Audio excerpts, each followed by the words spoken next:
Bonjour, bonjour, bienvenue, Alexandre. bienvenue à l'entreprise. Parfait. Donc, on a quelques questions aujourd'hui à vous poser en fait sur le projet général de l'entreprise Beaumat. D'accord.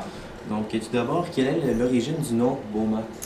Le nom Beaumat vient le BO vient pour bois et MAT pour matériaux. Parce Ok. que on était des gens dans les produits forestiers et des matériaux de construction. Et puis, c'est d'où l'origine du mot Beaumat, pour bois et matériaux.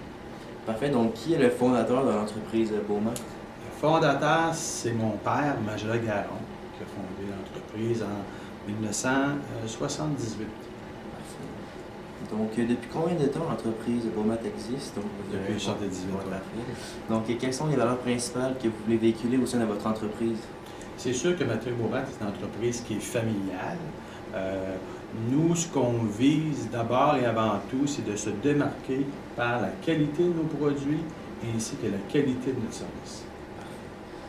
Donc, quels sont vos plans pour les années à venir en ce qui concerne le développement général de l'entreprise?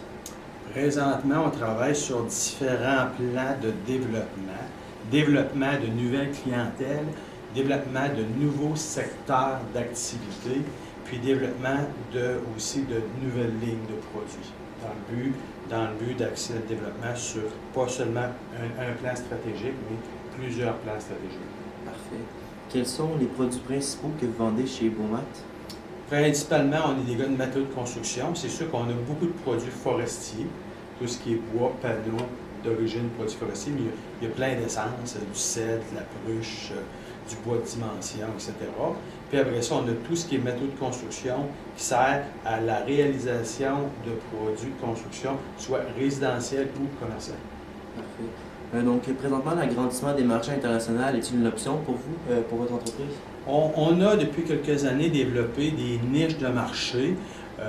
C'est sûr qu'on a à quelques reprises fait des contrats aux États-Unis. Présentement, on développe peut-être, parce que Matériaux Beaumat, c'est une entreprise qui travaille habituellement dans les grandes régions de Québec, mais là, on a des projets comme dans le Grand Nord. Depuis quelques années, on a plusieurs des contrats d'approvisionnement pour tous les villages inuits qui existent dans le Grand Nord du Québec et aussi.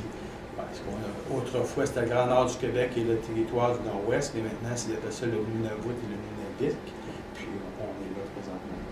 Parfait. Donc, comment peut-on différencier les produits Beaumat des autres détaillants du même genre?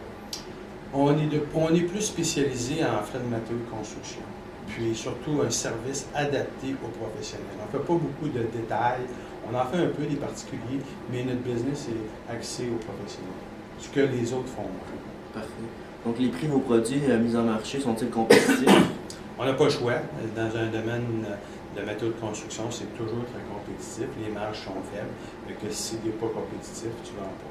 On a des gens au pricing qui suivent constamment les prix pour être certain qu'on a un bon prix. Parfait. Avec quel genre d'acheteurs faites-vous principalement affaire? Bon, ici, à l'interne, on a un groupe de 5 acheteurs, mais nous, on négocie directement avec les fabricants. Puis les fabricants se trouvent à travers le Canada, les États-Unis, partout en Amérique du Nord. Parfait. Donc, à l'aide de quels moyens de communication vous tentez de vous faire connaître? Principalement via des représentants. On a des représentants par segment de marché qui couvrent nos professionnels. Et finalement, pensez-vous créer un site internet où l'on pourrait acheter vos matériaux en ligne? On pense créer un site Internet. Par contre, l'achat en ligne pour nous, c'est pas vraiment quelque chose si intéressant puisqu'on fait affaire avec des professionnels. Les professionnels n'achètent pas en ligne. Les professionnels, c'est des relations d'affaires, des comptes commerciaux. Il faut ouvrir un compte, puis il y a certaines règles financières à respecter. Fait que, on n'en est pas là. On va créer un site, mais pour dire un site transactionnel, comme on voit là, sur le marché du détail, c'est pas notre objectif. Parfait. Donc,